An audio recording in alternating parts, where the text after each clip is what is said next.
याद रखिएगा, करामत ये इस्तिकामत के मिलने वाले इस्तिकामत के बाद मिलने वाला अज्र होता है। जो बंदा शरीयत पे अमल करता है पाबंदी से, उसका जो अज्र अल्लाह अता करता है, उसी अज्र को, इनाम को करामत कहा जाता है।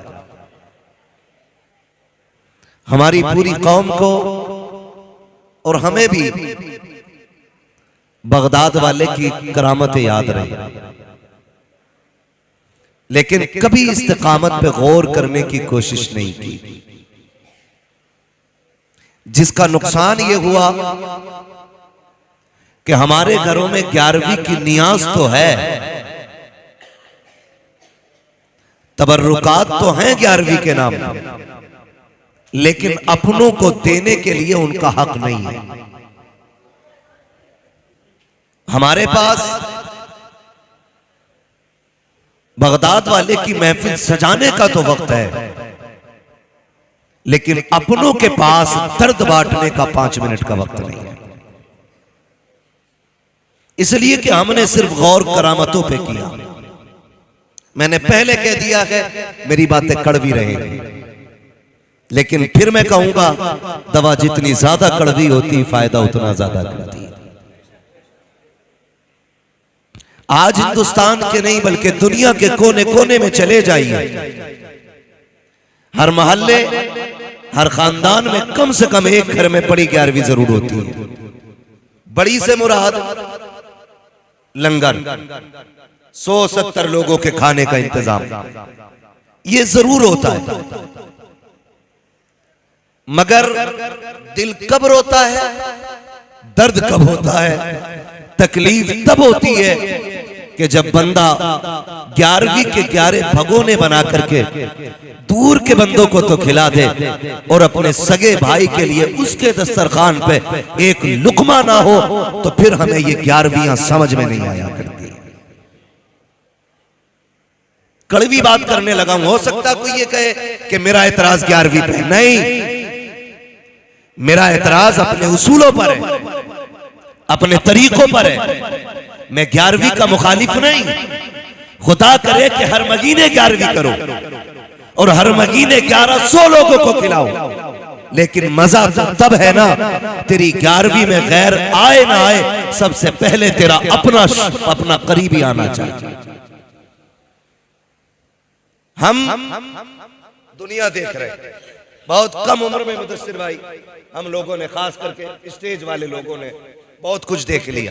एक जगह बैठे आके साहिब खाना ने कहा, हुजूर दुआ करें, 20 साल से 11वीं चल रही है और 11 दिन लंगर चलाता हूं, 11 दिन।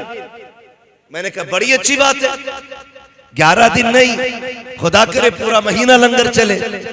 और हम तो सुन्नी बरेलवी लोग हैं, हमारा तो नजरिया ये है, हम तो पलते ही लंगर पे, हम तो खुल के कहते हैं, तेरे टुकड़ों पे पले, गैर की ठोकर पे न डाल, झिड़कियां खाए कहां छोड़ के सदका तेरा। कहने लगा जी लंगर चल रहा है और 11 दिन लोग खाते।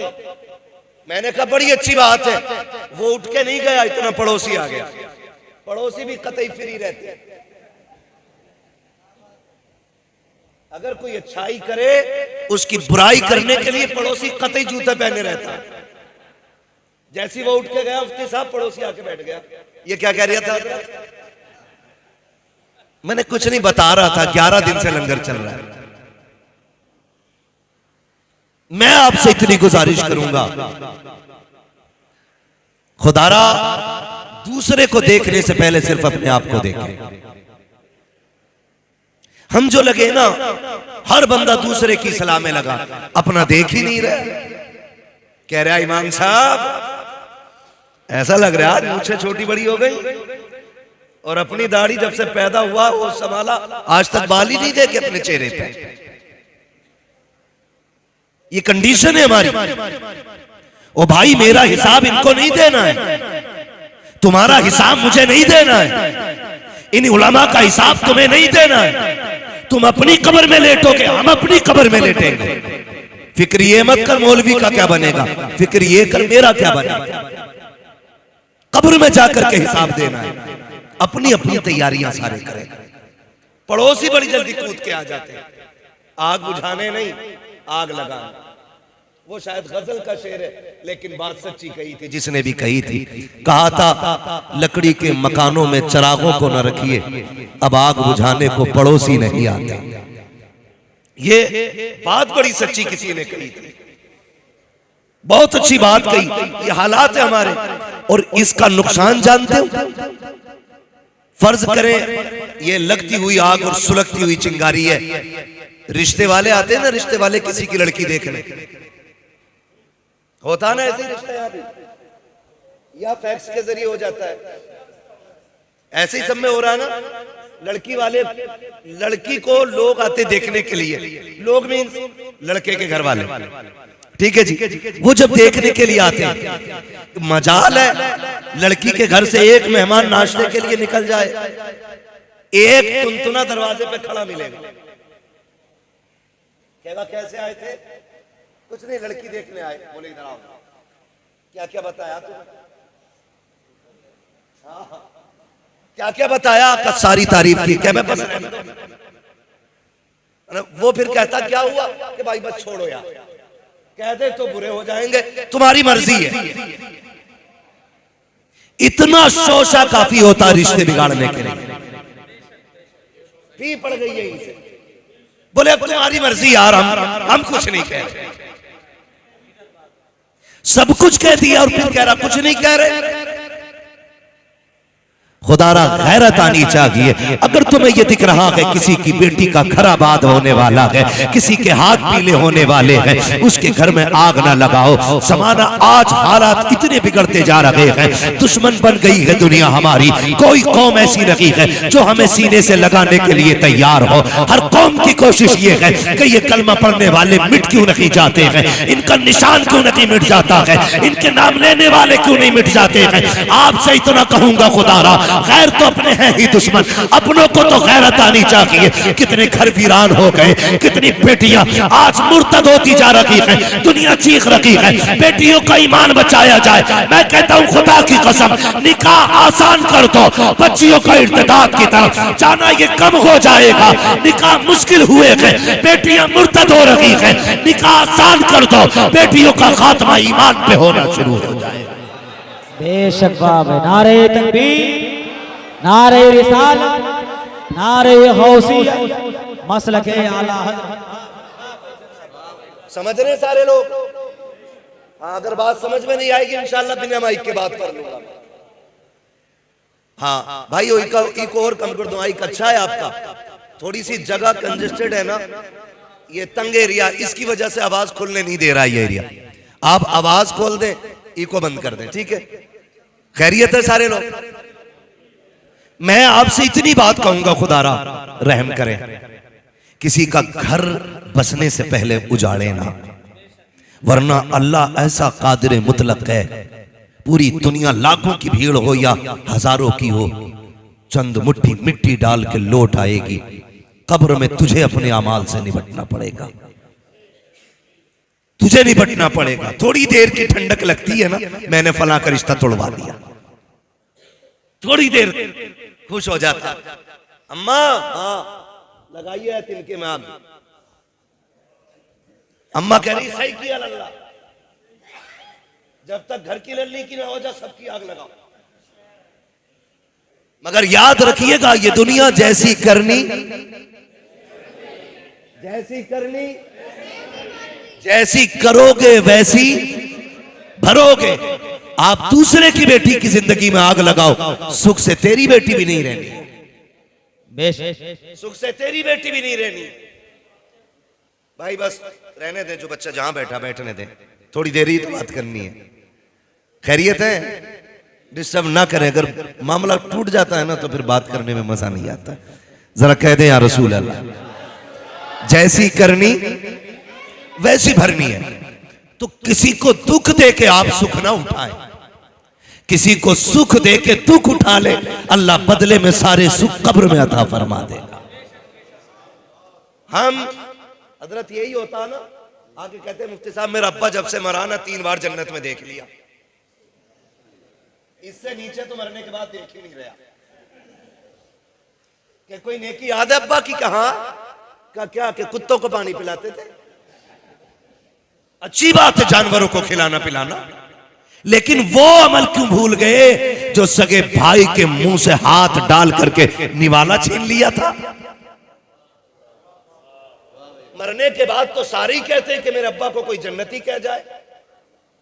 बड़े से बड़ा अल्लामा भी जन्नती होने का सर्टिफिकेट नहीं देगा। जन्नत में कौन जाएगा ये रब जानता है, रब जानता है। किसी के कहने से राजी ना हो, अपने अमल से राजी होने की कोशिश करें। तो रिश्ता करने के लिए लोग आते, आग लगा दी जाती है।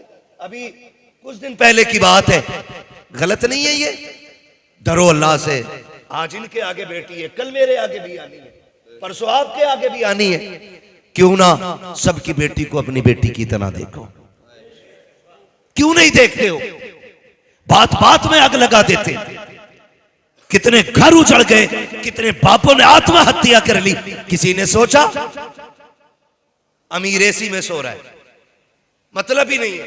गरीब मर गया ट्रेन के आगे कूद के, कह रहा हमारा क्या, हिसाब वो देगा। नहीं बेटे, हिसाब तुझे भी देना पड़ेगा। वो मरा है, गलत की आत्महत्या की, उसने खुदकुशी की, गलत है, लेकिन हिसाब तुझे भी देना है। आप कहेंगे मुझे कैसे? मैंने कहा बता वो क्यों मरा, फिर तहकीक कीजिएगा। अल्लाह ने 4 बेटियां दी थी, चारों बच्चियां जवान हो गई, पूरी जिंदगी रक्षा चलाते गुजर गई, ठेला धकेलते गुजर गई, बेटियों के हाथ पीले न कर सका। जब बेटियों ने जवानी की दहलीज पे कदम रखा, उस बाप की भी तमन्ना थी मेरी बेटी सुर्ख जोड़ा पहन के घर से निकले, लेकिन जब दामाद तलाश करने निकला तो दामाद नहीं, दौलत के कुत्ते नजर आए। जब दामाद ढूंढने निकला तो भिखारी नजर आए। किसी ने 5 लाख की डिमांड की, किसी ने 10 लाख मांगे थे, किसी ने गाड़ी मांगी थी, किसी ने मकान मांगा था। कमजोर बाप था, कहां से कुत्ते खरीद के लाता, खाली हाथ वापस लौट आया। 4 बेटियों का चेहरा देखता रहा। जमाने ने, मुआशरे ने इतने ताने बाप को दिए। कोई कहता था 4 हाथी पाल लिए गए, हाथ पीले न कर सका, खाने पे लगा हुआ है, बेटी को रुखसत करने तैयार नहीं है। मैं कहता हूं खुदारा जरा होश के नाखून तो लो। ये जो बाप गुर्बत से मर रहा है, ये जो बच्चियों के बाल सफेद हो रहे हैं, ये उम्र की वजह से नहीं, लोगों के तानों की वजह से हो रहे हैं। अगर ये चाहते हो तुम्हारी वजह से किसी को सुख मिल जाए, अल्लाह ने दौलत दी है तो डिमांड न कर, मांग न कर। तू अमीर है, गरीब के घर जा, उसकी बेटी को अपने घर की दुल्हन बना। खुदा की कसम काबे वाला भी राजी हो जाएगा, मदीने वाला भी राजी। वाह भाई वाह, नारे तकबीर, नारे रिसालत, नारे गौसियत, मसलके आला हजरत। सुभान अल्लाह। है फुर्सत ही नहीं है। 11वीं खाते खाते दांत टूट गए, लेकिन 11वीं वाले को समझ ही नहीं पाए, समझ ही नहीं पाए। जिंदगी देखे अपनी, हालात देखे हम अपने। खुदारा तो अगर कभी ऐसा हो ना तो किसी का घर बर्बाद ना करना, अल्लाह तौफीक दे तो घर आबाद करना। अगर आपकी या मेरी वजह से किसी का घर आबाद हो गया ना, तो भले तेरी कब्र पे कोई आए या ना आए, अल्लाह अपनी रहमत से तेरी कब्र को खुद ही जन्नत बना डालेगा। वरना अगर मिट्टी में आने की बात की जाए मुफ्ती साहब, तो मिट्टी में भी लोग पर्दे उतारने आ रहे हैं। ये आया था हमारे अब्बा के दफन में, हम इसके अब्बा के दफन में जाएंगे, किसी को कोई सवाब नहीं। हाँ, खाली पर्दे उतारने जा रहा है। नोता अस्तगफिरुल्लाह। मुफ्ती साहब बता रहे मिट्टी का भी अब नोता चला रखा है।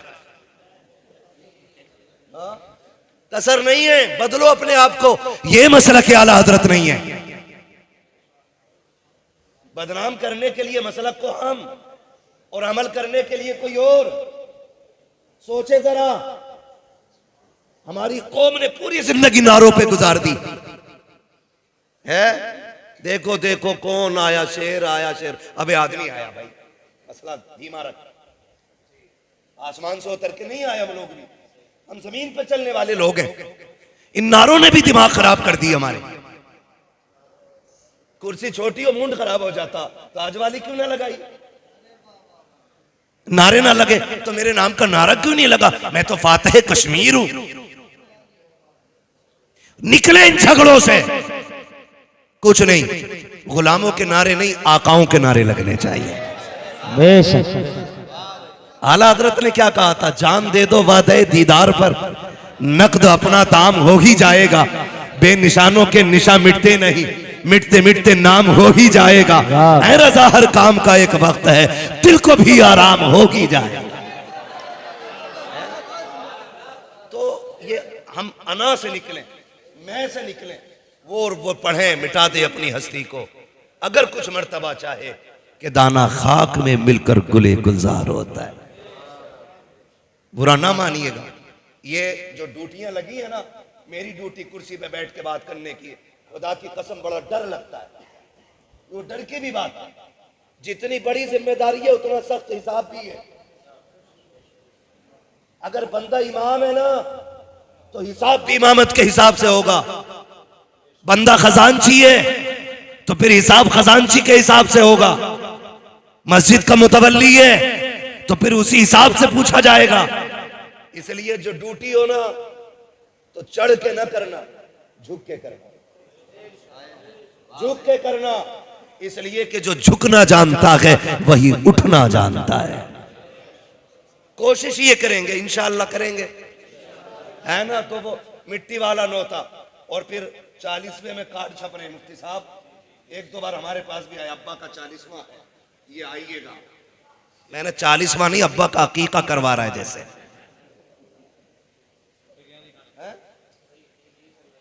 बिरयानी खाने,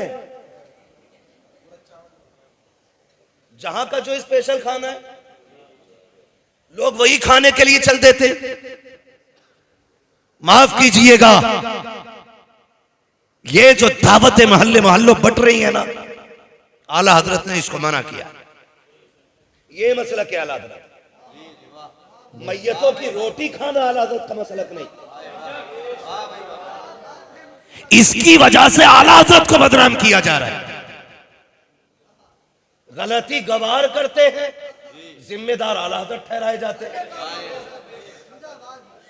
और मैं कहता हूं जो इन उसूलों पे नहीं, मसलक का उससे कोई लेना देना नहीं। सीधी सी बात है, गलत नहीं कह रहा हूं। हर जगह की मुफ्ती साहब कहानी है, लाश अभी हॉस्पिटल से नहीं आती है, बिरयानी वाले पहले आ जाते हैं।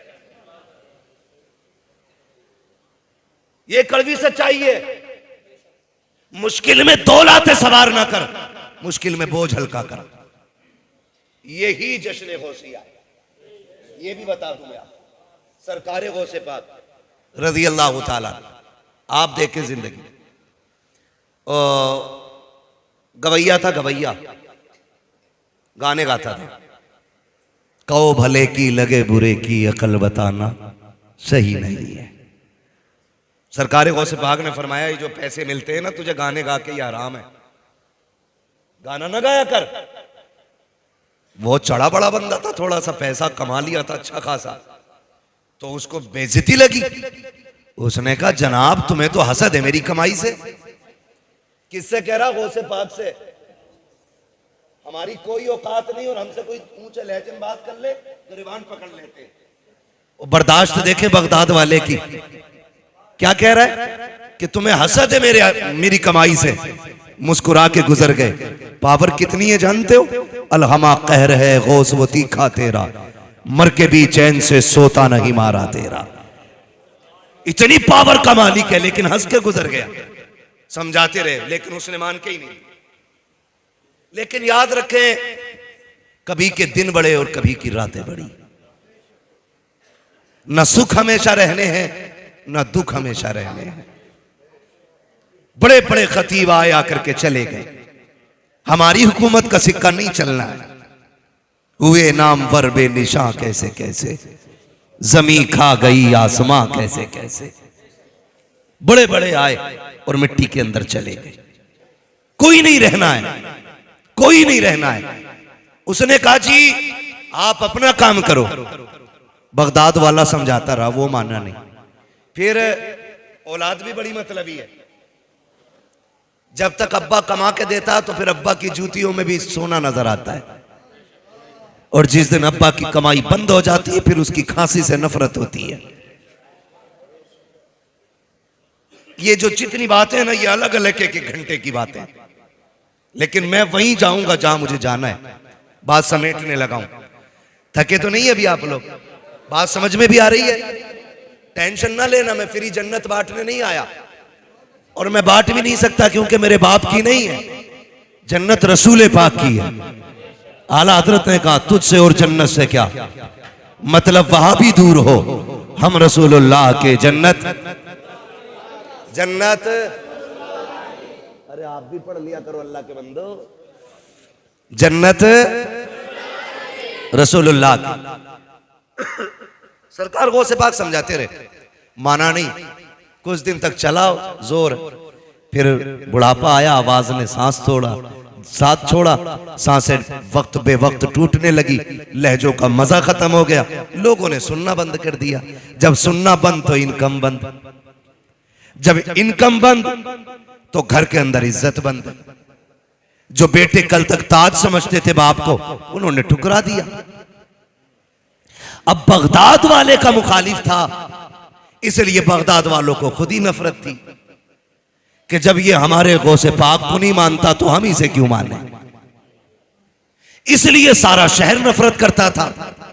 बहुत गौर से सुनिएगा, सारा शहर नफरत करता था, यहां तक कि इतने बुरे दिन आ गए कपड़ों पे मक्खियां बैठने लगी, कोई मुंह लगाने तैयार नहीं।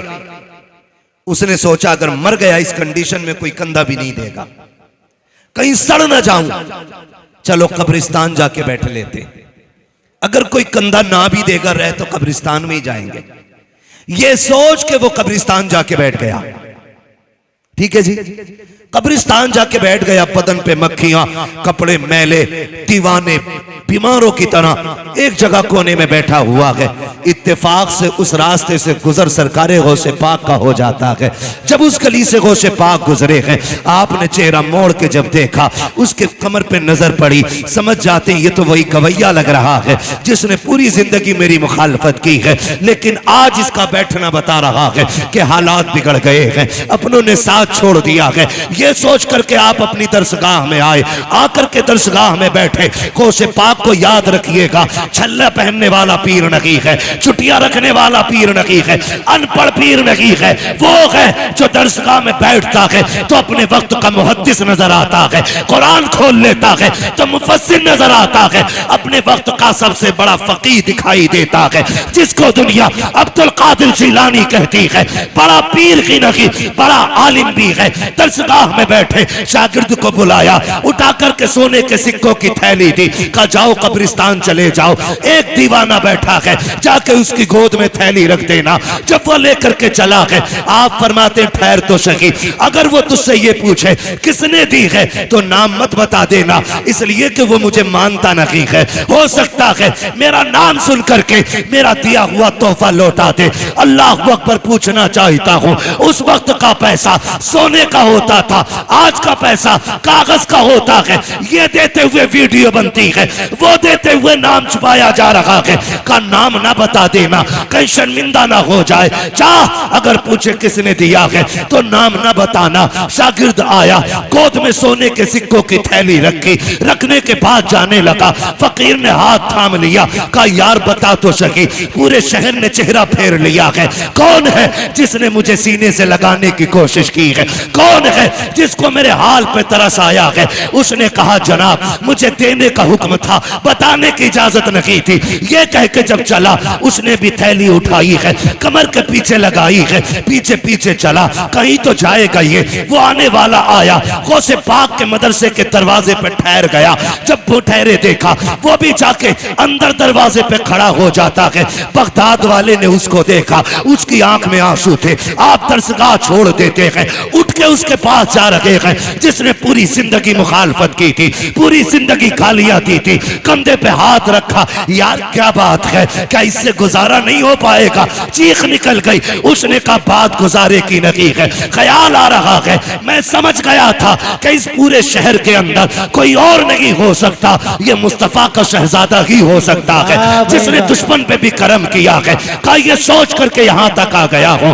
उसने थैली कदमों में रखी, कहा बगदाद वाले बता तो सकी, पूरी जिंदगी तेरी बातों को ठुकराता रहा, पूरी जिंदगी तुझे झुठलाता रहा, आज दुनिया ने ठुकराया है, तब तूने सीने से लगाया है। मैं पूछना चाहता हूं कि आज तेरी बात मान लो तो खुदा राजी होगा कि नहीं? बगदाद वाले ने मुस्कुरा के कहा था, नादान परेशान क्यों होता है, गुस्ल करके तौबा करना ये तेरा काम है, तुझे वली बना देना अब्दुल कादिर जिलानी का काम। नारे तकबीर, नारे रिसालत, नारे गौसियत, मसलके आला हजरत, फैजाने गौसे आजम, सुभान अल्लाह। तवज्जो है, बरेली से आवाज आती आता है फकीरों पे उन्हें प्यार कुछ ऐसा, खुद भीख दे और खुद कहे मंगते का भला हो। मंगता तो है मंगता, कोई शाहों में दिखा दो जिसको मेरे सरकार से टुकड़ा ना मिला हो, जिसको मेरे सरकार से टुकड़ा ना मिला हो।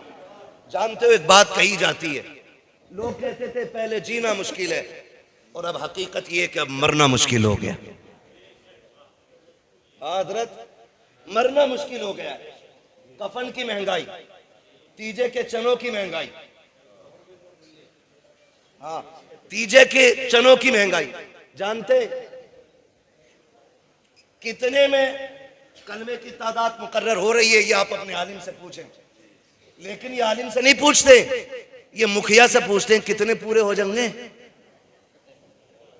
मुखिया कह रहे आप पिछले बार एक मुट्ठी मिले थे, 35 किलो आए थे, अब 70 कर लो, क्योंकि अगर वो भी बच्चे चनों पे पालना चाह रहा, दो दो मुट्ठी तो आई जा। और बांटने वाले अल्लाह माफ करे, जलील करने नहीं आया, कुछ समझाने आया हूं। चने उतने लाओ जितने में कलमे की तादाद पूरी हो जाए, भले बंदे को एक एक चना ही क्यों ना मिले। इन बढ़ते खर्चों ने गरीबों को मरने पे मुश्किल कर दिया उनका मरना। और हम इसे मसला के आला हज़रत कहते। कुछ जगहों पे 1.5 क्विंटल चना आ रहा है, और जिसके घर पे बच्चों को खिलाने के लिए 2 किलो आटा ना हो, वो 1.5 किलो चने कहां से लाएगा 1.5 क्विंटल। लेकिन मुआशरे के चलन ने ना इतना मजबूर कर दिया है कि बेवा भले जेवर बेचे, लेकिन शोहर के 40वें में 1.5 क्विंटल चने मंगाने पड़ेंगे। इसे मसलक कहते हैं हम लोग नहीं, ये मसलक के आड़ में गुंडागर्दी कर रहे हैं हम लोग। जिसे बुरा लगे उठ के चला जाए, चापलूसी करने की आदत मेरी नहीं है। मैं आईना हूं दिखाऊंगा दाग चेहरे के, जिसे खराब लगे सामने से हट जाए। भाई अभी लाश हॉस्पिटल से नहीं आई, बिरयानी वाला पहले पहुंच गया। पता करो दफन में लोग आएंगे, कितने रिश्तेदार होंगे इनके। सोच यार, जरा दिल पे हाथ रख, जिस बेवा का जिंदगी भर का सुहाग उछड़ गया हो, वो रिश्तेदार गिनेगी उस वक्त में। जिसके घर से खुशियां रूठ गई हो, वो बताए कि कितने रिश्तेदार हैं। और बेगैरती की हद तब हो जाती है जब पूछा जाता है चावल शरबती का रहेगा या 11-21 का। अब भी ठूसने की पड़ी है, गैरत नहीं आती है हमें। ओ भाई वो खा लें जिनका घर बहुत दूर हो। अगर गुंजाइश है तो गरीबों को खिलाओ, कर्ज लेके तो गरीब को भी खिलाने की इजाजत नहीं। क्यों 11-21 बनेगा कि शरबती? बिरयानी बड़े की बनेगी कि छोटे की? खुदा की कसम सोच तो सही, घर में झांकता तो देख किसी कोने में बेटी बेहोश पड़ी है, उसने होश खो दिया है क्योंकि उसका बाप चला गया है। बेटे को देख दीवार से लग के रो रहा है, पूरी जिंदगी उसे बाप की याद सताती रहेगी। तुझे बिरयानी की पड़ी हुई है, वो देख बेवा के मुंह में पानी डाला जा रहा है, उसे होश तक नहीं आ रहा है। तुम्हें कोरमे और रोटी की पड़ी हुई है, कोई कहता है 11-21 लाया जाए, कोई कहता है शरबती लाया जाए। आपसे कहना चाहता हूं ये मसला के आला हजरत नहीं है। जब दरवाजे पे आने के बाद कुछ फ्री का खाने वाले, खुराकी पे पलने वाले कल हुए लोग आके कहते हैं खाने में क्या बनेगा, बच्चा यतीम दौड़ के कहता है अम्मी वो लोग पूछ रहे हैं खाने में क्या बनेगा, बिरयानी बननी है कि उड़द गोश्त बनेगा। बेवा की आंख में आंसू होते हैं, तड़प के कहती है बेटे उनसे कह दो जो चाहे बना ले, हमारी तो दुनिया उजड़ चुकी है, अब हमें कुछ भी अच्छा नहीं लगता है, जो उनकी मर्जी चाहे बना ले। फिर बाहर से खबर आती है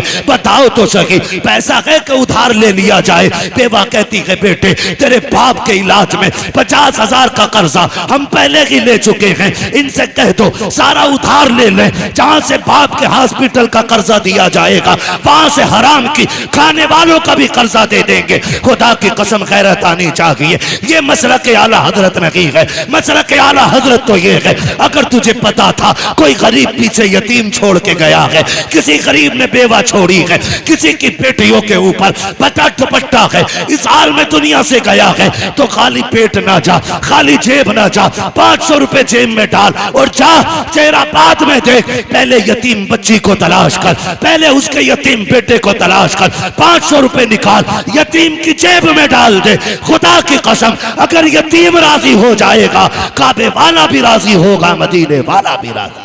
बाब नारे तकबीर, नारे रिसालत, नारे गौसियत, मसलके आला हजरत फैजाने गौसे आजम। बाब सुभान अल्लाह। आसान करेंगे इंशाअल्लाह कफन, सारे वादा करें इंशाअल्लाह। अल्लाह आपको सलामत रखे। मैं बात अर्ज कर रहा था आपसे, ये याद रखिएगा, हम फिर ये बात दोहराएं आपसे और कहें मरने के बाद तो मौत की रोटी देने वाले सारे कूद पड़ते। अल्लाह तौफीक दे जिंदगी में कभी फाकों में भी खिला दिया करो, जिंदगी में भी फाकों में दे दिया करो। मरने वाले के बच्चों पे अगर कफन का पैसा ना हो तो जिसका सबसे सफेद कपड़ा होता है ना वो कहता लो 500 रुपए मेरी तरफ से कफन में डालो, जो कलफ लगे पहन के आता वो कहता मेरी तरफ से लो।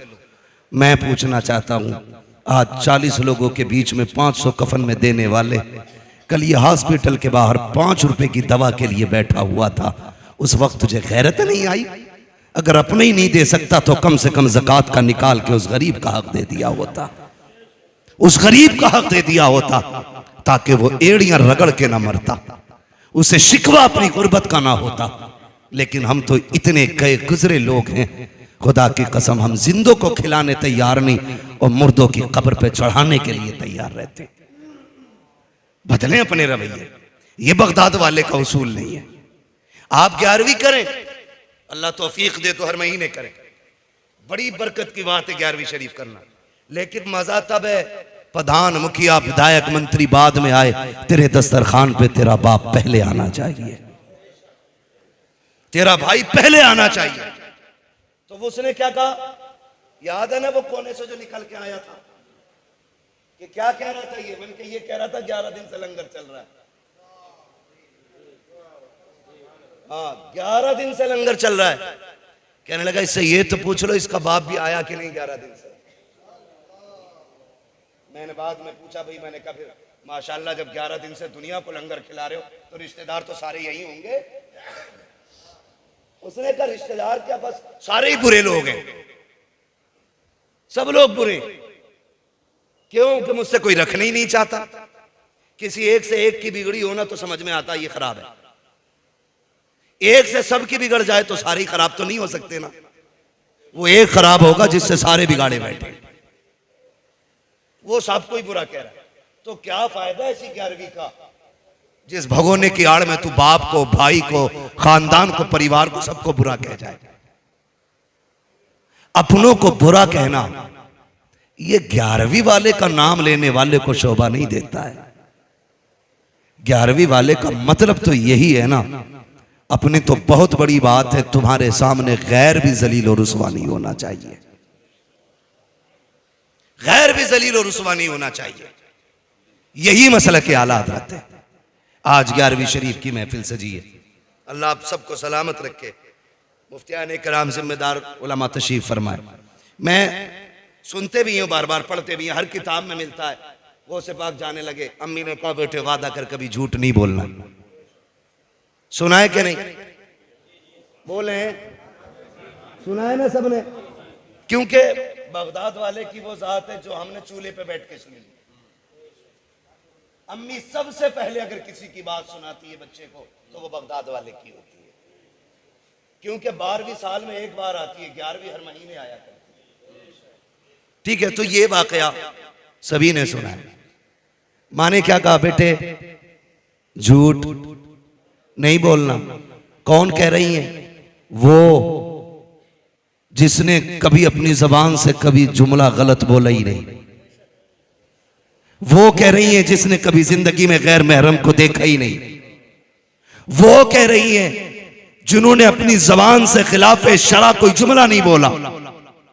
वो कह रही है जिसने शरीयत की हदें पार नहीं की। और किससे कह रही है? उससे कह रही जो आलम अरवाह में भी वली है, मां के शिकम में भी वली है, जो पैदा हुआ तब भी वली, जो कमालात मुस्तफा और जमाले मुस्तफा का मजहर है। कमाल यह है कि मेरे नबी तशरीफ लाए आते ही सजदा किया, गौसे पाक तशरीफ लाए आते ही रोजा रखा, उन्होंने आते ही सजदा किया, इन्होंने आते ही रोजा रखा। ये कमाल का मजहर है। लेकिन मां क्या कह रही है? बेटे झूठ ना बोलना। जो मादरजाद वली हो वो झूठ बोलेगा, जो आलम अरवाह में वली रहा हो वो झूठ बोलेगा। लेकिन मां तू बताना, तूने क्यों कहा? कहती बात यह है कि मैं बेटे को जानती हूं, मेरा बेटा झूठ नहीं बोलेगा, लेकिन बेटे को आने वाले हादसे में जरूरत पड़ने वाले मामले की पेशीन गोई कर रही थी। यानी कि अम्मी देख रही थी कि मेरा बेटा जाएगा, डाकू लूटेंगे, इनसे सवाल होगा पैसे किधर है। मैं बता देती हूं, जब पूछा जाए तो झूठ ना बोलना, सच बता देना क्या है और कहां है। क्यों? मां है, जानती हैं कि जब ये बताएंगे ना तो खुदा की कसम सिर्फ इनका ही किरदार बुलंद नहीं होगा, अल्लाह इनके सदक़े में उन डाकुओं को भी अपना वली बना डालेगा। मैं रुक के एक बात कहूं, बगदाद वाले की अम्मी कहती है झूठ ना बोलना। हम अपने बच्चे को 10 रुपए दें, 5 की भिंडी, 3 का धनिया, 2 का नींबू लेके आ, वो 10 का सामान ले जाता, 10 रुपए फिर वापस। अम्मी ये रहा सामान और ये रहे तुम्हारे 10 रुपए। अम्मी कहती कैसे? तो कहती अम्मी मैं बस यूं नजर बची निकल आया। अम्मा कहती है मेरा पप्पू कितना होशियार निकला।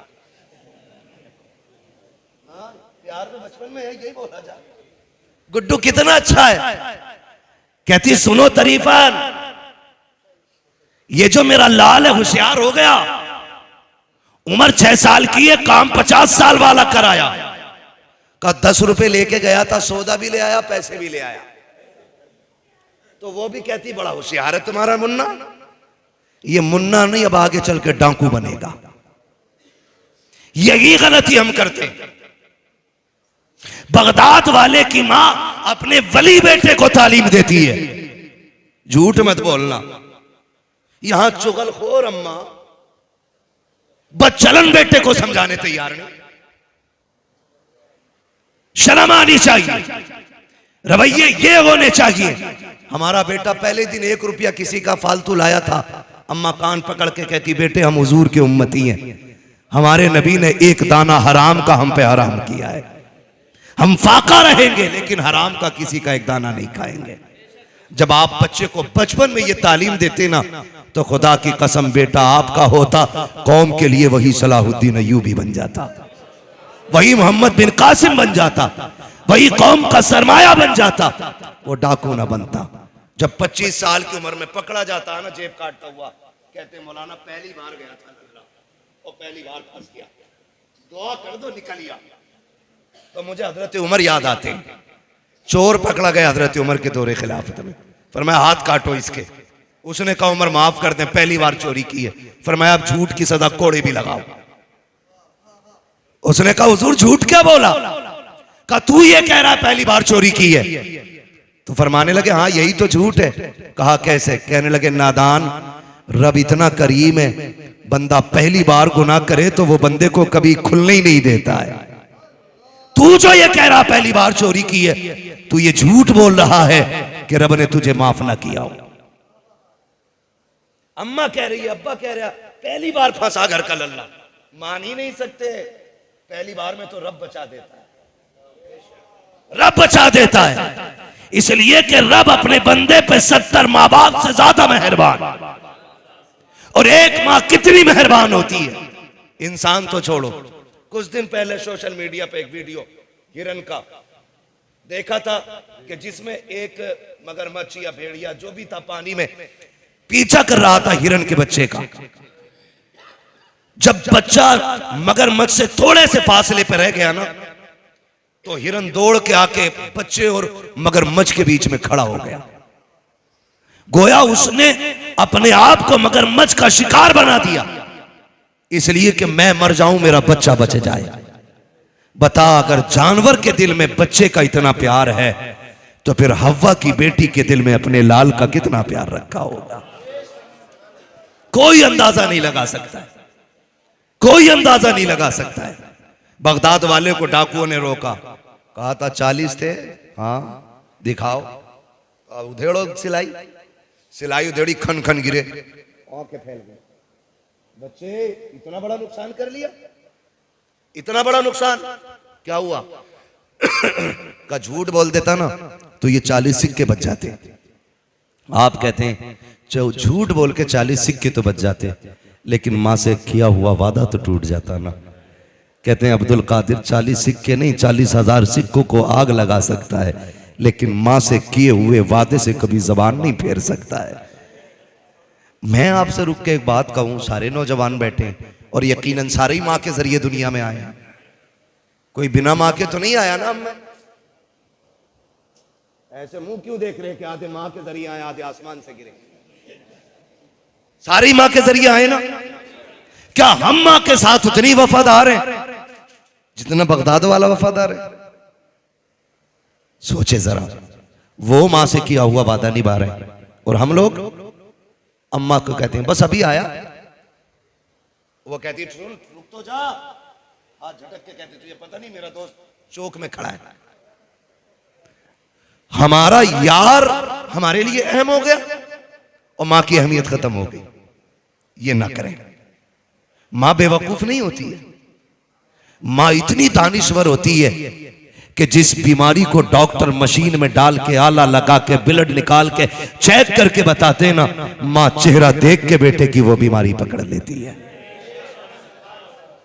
इसे मां कहते हैं और हम उसे कहते हैं मेरी मां तो पगली है। उसे बेवकूफ बनाने में कितनी देर लगती है? यार कहते यार तू इतनी रात में जा रहा है, गेट खुला होगा, अम्मी डांटेगी नहीं? अरे छोड़ यार, उसे क्या पता उसे बेवकूफ बनाने में कितनी देर लगती है। नादान, कभी माँ बाप के लिए ये जुमला ना बोलना कि उसे बेवकूफ बनाने में देर नहीं लगती है। खुदा की कसम वो तुझसे नहीं, तेरे जैसे 70 लालों से ज्यादा दिमाग रखती है, तुझसे ज्यादा शऊर रखती है, तुझसे ज्यादा होश उसके पास है। तुझे क्या लगता है अगर तेरी गलती पे नजर डाल के वो नजर फेर लेती है तो मतलब ये नहीं है वो जानती नहीं है। नहीं, खुदा की कसम वो अपने सामने भी बेटे को रुसवा होना, रुसवा करना, जलील करना नहीं चाहती है। वो ये चाहती है जैसे मेरा लाल आज मेरे सामने खुश रहता है, वैसे ही मेरा लाल हमेशा मेरे सामने मुस्कुराता रहे। बेशक, जिंदाबाद, सुभान अल्लाह, सुभान। हम उसे बेवकूफी का नाम दे देते, ऐसा ना करना। याद रखो, एक सीधी सी बात जानते हैं, कोई भी पीर तुम्हें 40 नहीं 80 दिन बुला के माँ बाप की मर्जी के बगैर चिल्ले नहीं चिल्ले कटवा दे तो तुम गधे तो बन सकते हो, वली नहीं बन सकते हो। हाँ, इसलिए कि विलायत में सबसे अहम किरदार मां का होता है। अगर मां ना चाहे तो बेटा वली नहीं बन सकता है। और मां चाह ले तो किसान बेटा भी वली बन जाया करता है। किसान बेटा भी वली बन जाया करता है। सबसे ज्यादा अहम हमारी जिंदगी में हमारे लिए जो दुआओं का क़िबला अल्लाह ने बनाया, जिसे मुस्तजाबुद्दावा ज़ात हमारे लिए बनाया, वो हमारे माँ बाप की ज़ात होती है। माँ बाप की ज़ात होती है। कोशिश ये करें हम अपने माँ बाप से दुआएं लें, हम अपने माँ बाप से दुआएं लें। पीर साहब कह रहे हैं ना 40 जुमेरात में अगरबत्ती लगानी है, तो बारिश कितनी भी है ना, सैलाब आया तो नेकर पहन के जा रहे अगरबत्ती लगा, अर्ज खुल गए अगरबत्ती लगेगी। क्यों? हजूर ने कहा खजूर भी कूटा जाएगा और ये खजूर भी कूटा जाएगा। बरकत नहीं हो रही, कह रहा 40 दिन झाड़ू लगा दे, यहाँ बरकत हो जाएगी। अल्लाह तू नहीं है भाई, रज़ाक अल्लाह है, रोजी तेरे कंट्रोल में नहीं है। तू 40 नहीं 40 साल लगवा ले, झाड़ू मिलना कुछ नहीं है। सिर्फ ये कह दे 40 नमाजें बाजमात मस्जिद में पढ़, अल्लाह तेरे रिज्क में बरकतें अता फरमा देगा। है ना? अकीदे बड़े कमजोर हमारे, इतने कमजोर। 40 दिन अगरबत्ती लगा लेंगे, 20 दिन 20 जुम्मेराते जाके चिराग जला लेंगे। 20 मिनट माँ बाप को नहीं दे सकते हम लोग, 20 मिनट माँ की खिदमत नहीं कर सकते। जाओ गारंटी है मेरी, दुनिया घूम के आ जाओ, अगर माँ बाप नाराज हैं, कुछ नहीं मिल सकता है। अगर मिला हो तो बता दो, ना मिलने की मिसाल मैं तुम्हें बायजीद बुस्तामी की बताऊं, खुदा की कसम इतना बड़ा वली है, इतना बड़ा वली। किसी ने कहा हुजूर बताइए आपको विलायत कैसे मिली? आप कहते हैं किसी को विलायत सजदों से मिलती है, किसी को कयाम से मिलती है, किसी को सदकों से मिलती है, किसी को जगहों से मिलती है। मुझको जो विलायत मिली है ये मेरी माँ के दुआओं के सदके में अता की गई। बायजीद बुस्तामी को माँ के सदके में दुआ मिली। खुदारा सबसे बड़ा पीर माँ बाप है। हाँ, अंधभक्तों से गुजारिश है जाहिल पीरों के चक्कर में आके माँ बाप ना छोड़े, और जो माँ बाप छुड़वा दे वो पीर नहीं, वो पैर है, वो है ही नहीं पीर। सबसे बड़ा पीर मेरा नबी है। हुजूर से बड़ा पीर, जोर से हुजूर से बड़ा पीर, हुजूर से बड़ा पीर। मेरा इमाम कहता सबसे आला वो औला, सबसे बाला वो वाला, सब चमक वाले उजलों में चमका किए, अंधे शीशों में चमका। खल्क से औलिया, औलिया से रसूल, और रसूलों में आला हमारा नबी। बात खत्म करने लगा हूं, वक्त मुकम्मल हो गया, सुई ऊपर चली गई है वक्त से भी। मुझे इन उलमा के वक्त का भी ख्याल है, आपके वक्त का भी ख्याल है। बस बात समेट लूं, सुन ले गौर से। सबसे बड़ा पीर बोल दे जरा, सबसे बड़ा पीर हमारा नबी। अल्लाह इन बच्चों को सलामत रखे। और कसम से जब बच्चों को महफिल में देखते हैं ना, कलेजा ठंडा होता, इसलिए कि ये सिर्फ आपके बेटे नहीं, ये इस्लाम का मुस्तकबिल है और आने वाले दीन का पिलर है ये। आज ये हुजूर की बातें सुन रहे हैं बचपन में, कल जलसों के सदर बनेंगे, कल मस्जिदों के सदर बनेंगे, कल मदरसों के सदर बनेंगे। कल इनकी सरपरस्ती में कहीं कुरान पढ़ाया जाएगा, कहीं हदीस पढ़ाई जाएगी, कहीं मदीने वाले की महफिल सजाई जाएगी। बैठाया करें बच्चों को हुजूर की महफिल में। सबसे बड़ा पीर हमारा नबी है। हुजूर सल्लल्लाहु अलैहि वसल्लम की बारगाह में एक सहाबी हाजिर हुए। आका करीम फरमाते कैसे आए? कहा महबूब सुना है कि जो आप जिससे आप राजी हो जाते हैं उससे खुदा राजी हो जाता है। मेरे नबी ने फरमाया जी। कहा बस आपकी खिदमत करके आपको राजी करने की कोशिश है।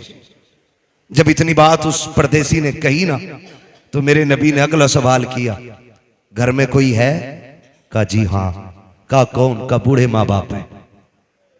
कहा जब आया था तो उनको किस हाल में छोड़ा? उसने कहा जी मेरे माँ बाप का इकलौता हूं मैं, वो मुझे आने नहीं दे रहे थे, लेकिन जन्नत की तलब खींच लाई है। जब से मैंने ये सुना है जिससे आप राजी हो जाते हो उससे खुदा राजी हो जाता है, बस मुझे जन्नत की भूख यहां तक ले आई। महबूब कहते हैं जब घर से चला तो उनका क्या हाल था? कहा हुजूर मैंने उन्हें रोते हुए छोड़ा। कहा यहां क्या करने का इरादा? कहा तेरे साथ रह के तेरे कदमों पे जान देकर के जन्नती होने का इरादा है। मेरे नबी फरमाते हैं बस इतनी सी बात, जन्नत चाहिए? कहा हाँ। आका फरमाते हैं वापस लौट जा। हुजूर क्यों? कहा जिनको रोता हुआ छोड़ आया है ना, उनको जाके हंसा दे, अल्लाह तुझे उनकी मुस्कुराहट के सदके में जन्नती बना दे। सुभान अल्लाह सुभान। मेरा नबी माँ बाप को मुस्कुराने की तालीम देता है। और तू माँ बाप को रोता हुआ छोड़ के अगरबत्ती लगवा रहा। ऐसे ही पीरों के देखना, ऊपर चादर चल रही होगी, नीचे लठिए चल रही होंगी।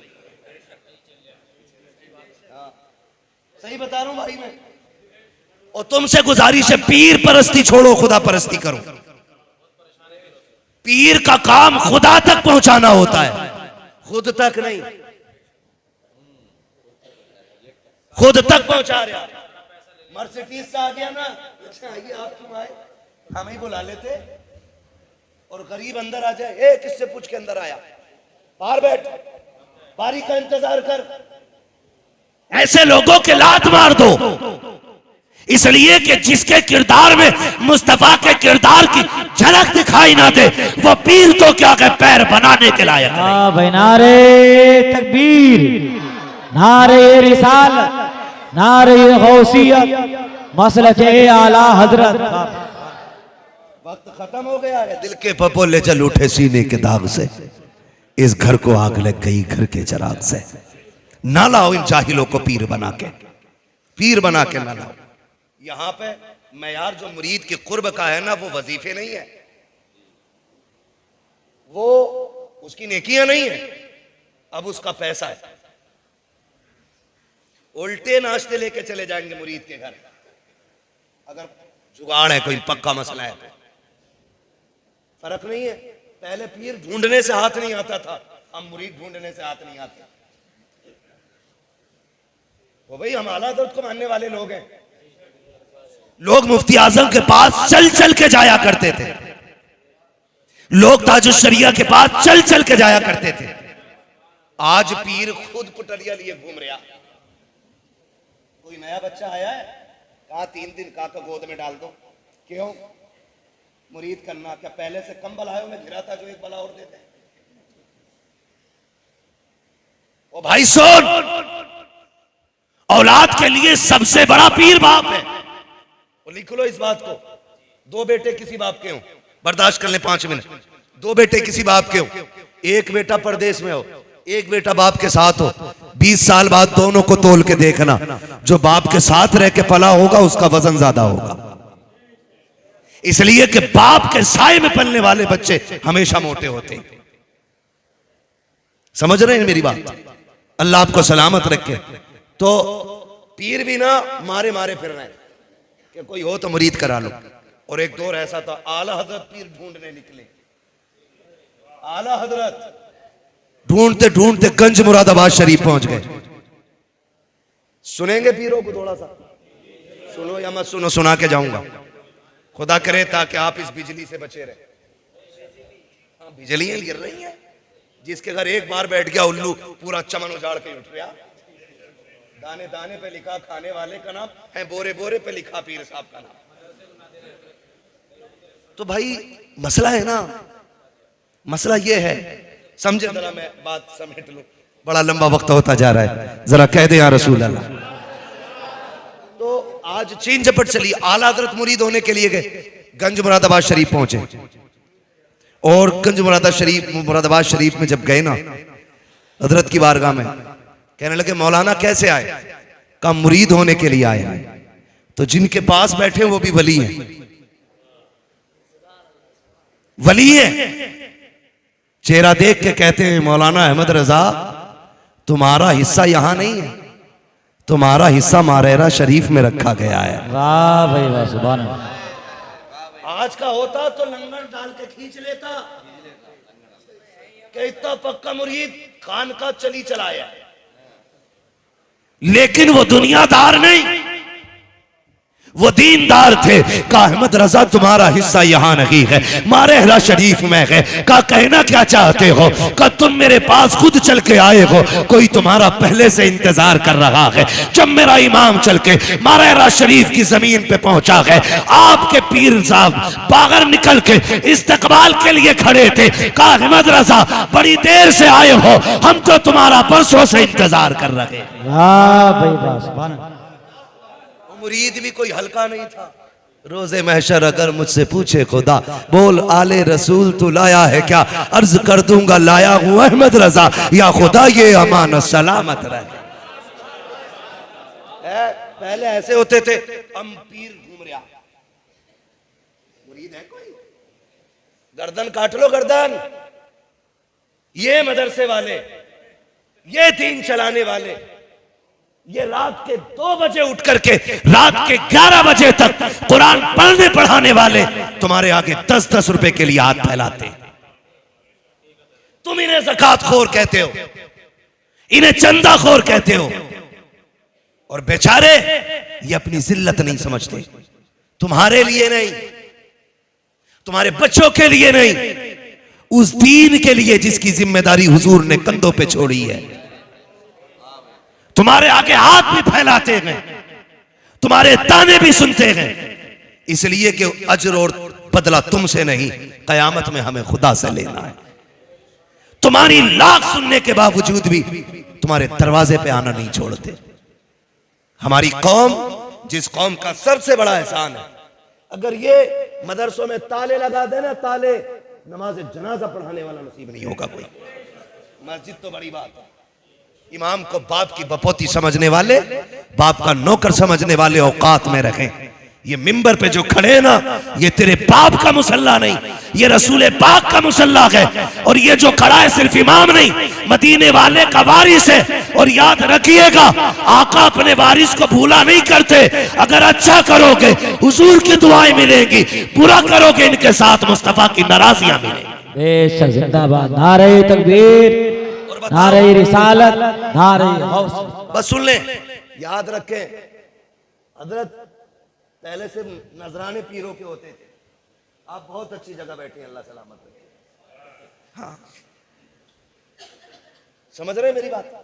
पहले से पीरों के नजराने होते थे, अब तो एक कमरा बना लिया है सिर्फ ज़कात हलाल करने के लिए। नजराना भी पीर का,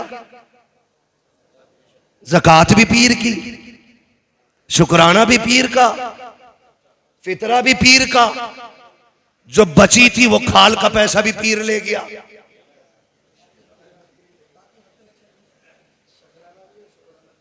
शकराने और शुक्राने सारे ही उसको दे दिए। कुरान खाने की बारी आए तो मदरसा काम आए, कब्र पे अजान की बारी आई तो मदरसा काम आए, बाप को जन्नत दिलानी हो तो मदरसा काम आए। ये भीख मांगे और वो ठलुए तुम्हारे लिए हुए नजराने, शुक्राने, फसलाने, फितराने, ज़कात, हलालाने, हरामाने सारा ले जा करके मुंबई, कलकत्ता, गुजरात और विदेशों के समंदरों के किनारे मौज कर लगे हैं। उनके लिए सारा कुछ हो गया। जो आधी रात उठ के तुम्हें कुरान पढ़ा रहे, उनके हिस्से की ज़कात भी खत्म। यही हाल रहे ना तो जनाजे रखे रह जाएंगे, कोई पढ़ाने वाला नहीं होगा।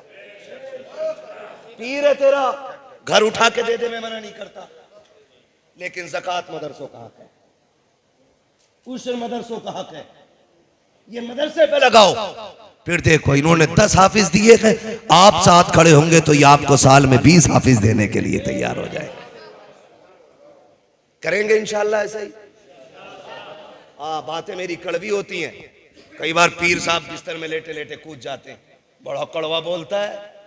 तो किसी की रिश्वत लेके नहीं खा रखी है, दलाल नहीं है किसी के जो कौम को रुसवा होने देंगे। मैं तो खुल के कहता हूं, हुजूर की नामूस का मसला आया, कितने पीर कूदे बताओ? कुरान की आयतों का मसला आया, कौन से पीर ने मोर्चा लगाया? भाई जो एसी में लेटे गए सोते हैं उनके साए में, कोई हमें जगाए क्यों? वो तो सो रहे ना। तुमने इन पीरों को इतनी महंगी एसियां दिलवा दी कि ये हुजरे से निकलने ही तैयार नहीं। मतलब नहीं जमीन नाम करा दो, लेकिन जब भी कुरान की अजमत पे पहरे की बात होती है या हुजूर की इज्जत की बात आती है, पीर निकल के नहीं, ये मदरसे वाले आलिम और मस्जिदों वाले इमाम आगे गाया करते। हमारी जिम्मेदारी है हम इस जमात को मजबूत करें। हाँ, क्या तुमने नहीं देखा, सलमान अजहरी खानका का पैदा हुआ नहीं, मदरसे से निकलने वाला शेर है। शाहनवाज अजहरी खानका से पैदा होने वाला शहजादा नहीं, अजहर से फारिग होने वाली जात है। मैं आपसे कहता हूं अपने मदरसे वालों के साथ खड़े हो जाओ। खुदा की कसम, कुरान की भी हिफाजत होती रहेगी, मुस्तफा के दीन की भी हिफाजत होती रहेगी। करेंगे इंशाल्लाह, करेंगे इंशाल्लाह। पीर साहब को खाली नजराना जाना है बस, और नजराना दे दो भाई, वरना कतई मर जाएगा। वो शेर याद आ रहा है, वो शेर आला हजरत का, अब तो न छेड़ है गनी, आदतें सग बिगड़ गई, मेरे करीम पहले ही लुकमा तर खिलाए क्यों। कुछ तो देना पड़ेगा ना दें। और अगर पीर वाकई लायक है तो हमारी पगड़ी उसके कदमों में। अगर पीर मुस्तफा की अजमत का पहरेदार है तो हमारी खाल उसके कदमों में। अगर पीर के सीने में उम्मत का दर्द है तो हमारी पलकें उसकी राहों में। फिर हम उसकी पहरे के लिए उसके शाना बशाना चलेंगे। लेकिन नक्कालों से होशियार रहिएगा। वो कहते हैं न ढोंगियों से सावधान, हर जगह लिखा होता है। चोरों से आज जाहिल भी हैं, आलिम का लिबादा ओढ़े, ऐसे मुल्लाओं से ईमान बचाए रखना, है ना। खजांची और मुतवल्लियों को मुजावर अच्छे लगे, क्योंकि जैसा खजांची है वैसे ही मुजावर है। न दुआए कुनूती से याद है ना उससे याद है। मसले हमारे। हाँ, उससे वो पूछा यार इंटरव्यू में, भाई इंटरव्यू में पूछ रहा है, कह रहा है किसकी उम्मत हो, तो मुजावर कह रहा मुझे 8 दिन हुए इधर आए हुए।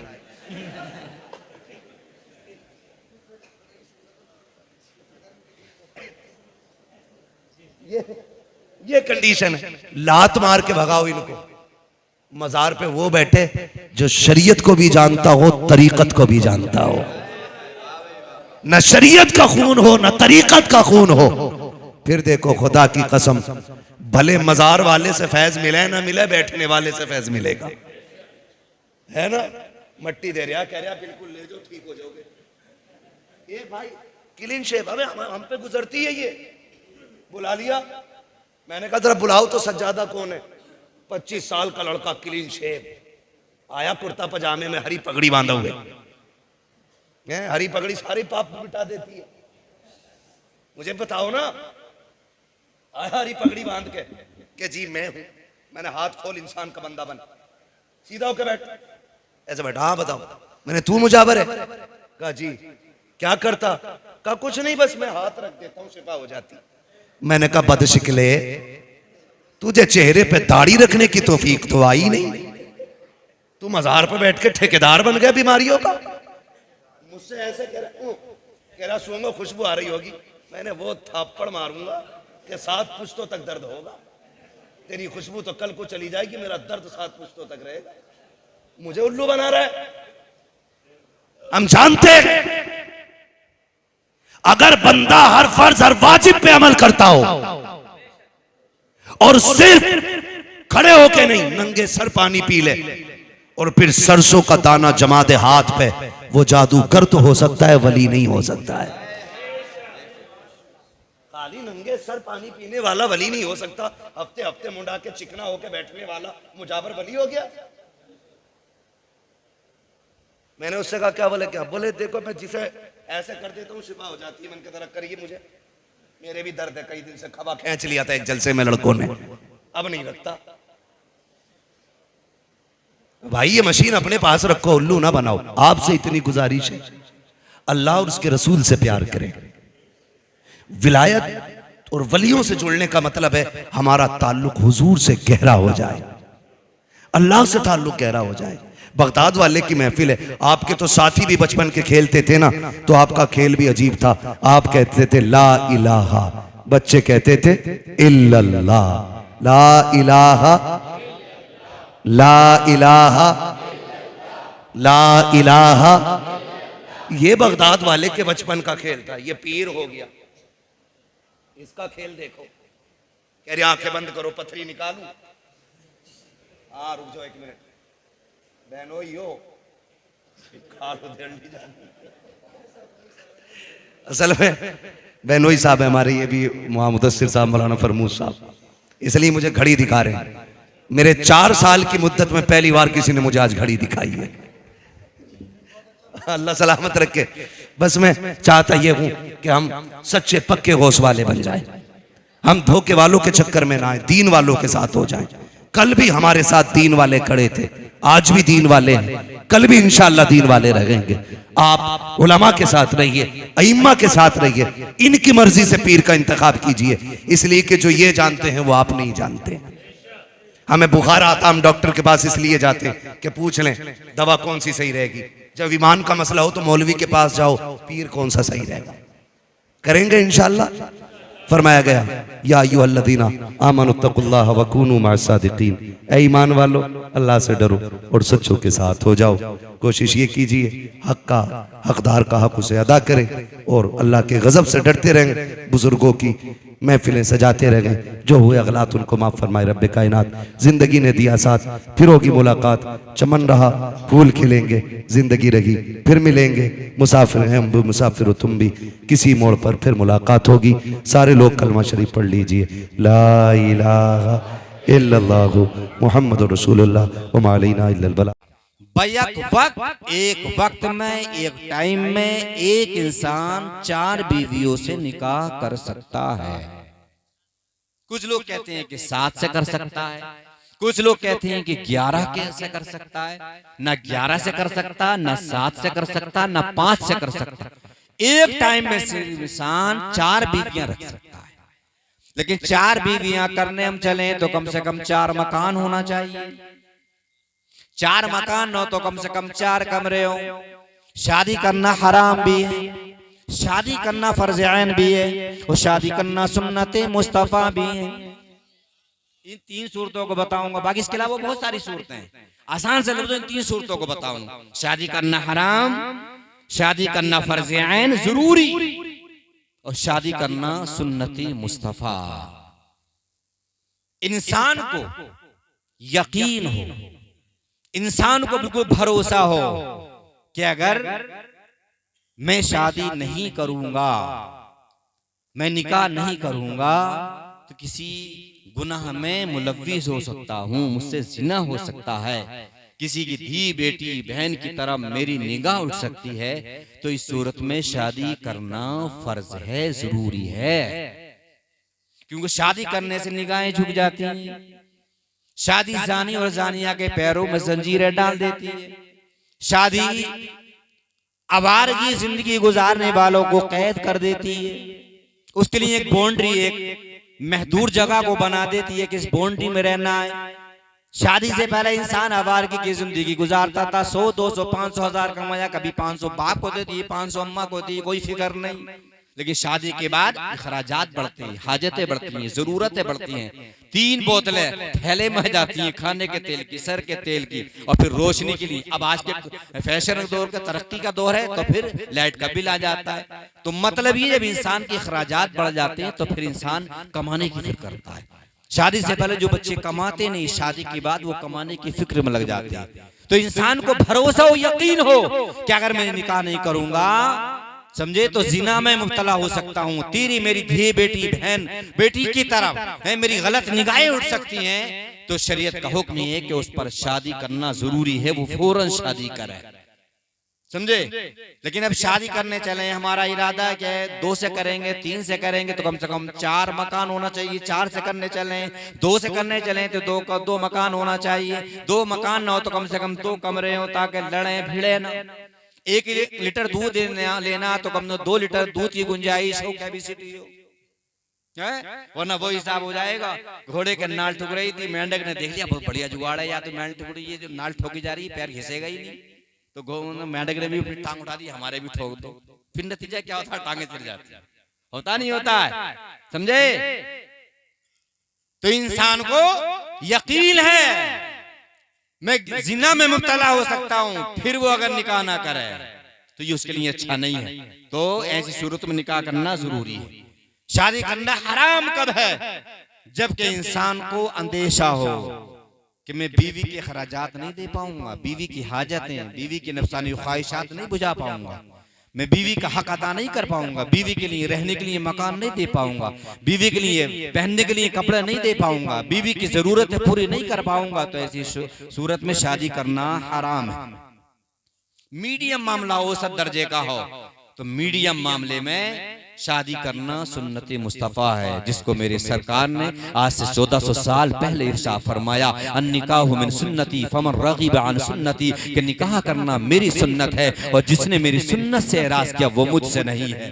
अजीज़ान मिल्लत, जिस तरह से एक पूरे मुल्क को चलाने के लिए एक वज़ीर आज़म, एक प्रधानमंत्री की जरूरत होती है, एक पूरे सूबे को चलाने के लिए एक वज़ीर आला और मुख्यमंत्री की जरूरत होती है, एक शहर और डिस्ट्रिक्ट, एक कस्बा, एक गाँव, एक करिया, एक देहात को चलाने के लिए कभी चेयरमैन, कभी MP, कभी विधायक की जरूरत होती है, कभी पार्षद और मेंबर, कभी प्रधान की जरूरत होती है। इसी तरह ने अल्लाह ने हर घर में मर्द को प्रधानमंत्री बनाया है। अगर बीवी है तो उसका शौहर है तो उसके लिए प्रधानमंत्री का दर्जा रखता है, फिर अगर उसका ससुर है तो फिर सबसे बड़ा वजीर आजम प्रधानमंत्री ससुर है। अब जितने मंत्री हैं नीचे के मातहत जितने वजीर हैं, कोई चेयरमैन है, कोई विधायक है, कोई MP है, तो ये सब अपने प्रधानमंत्री के मातहत रहकर उसके फरामीन के मुताबिक, उसके उसूल और ज़वाबित के मुताबिक, उसकी बताई हुई बातों के मुताबिक जिंदगी गुजारेंगे तो इंशाअल्लाह दुनिया में रहेंगे, तब भी कामयाब हो जाएंगे और इस दुनिया से जाएंगे तो परवरदिगार की जन्नत तुम्हारे लिए बेचैनो बेकरार रहेगी। लेकिन मुआशरे में देखिए आप, समझे, अल्लाह के रसूल ने आज से 1400 साल पहले फरमाया, हजरत इब्ने अब्बास से हदीस पाक मरवी है, लम तरा लिल मुतहब्बैनि मिसल निकाह, कहाँ का लड़का कहाँ की लड़की जानना पहचान बड़ी खाला सलाम, और जब निकाह हो जाता तो कितनी मोहब्बत हो जाती है। मेरे मुस्तफ़ा ने फरमाया, निकाह के जरिए जो मोहब्बत पाई जाती है इसकी नज़ीर नहीं मिलती, इसकी कहावत नहीं मिलती, इसकी मिसाल नहीं मिलती। बुखारी शरीफ की हदीस पाक, अल्लाह के रसूल ने फरमाया, अन अबी हुरैरा क़ाल क़ाल रसूलुल्लाह सल्लल्लाहु तआला अलैहि वसल्लम, तुनकाहुल मरअ लिअरबइन लिमालिहा व लिहस्बिहा व लिजमालिहा फज़फर बिज़ातिद्दीन।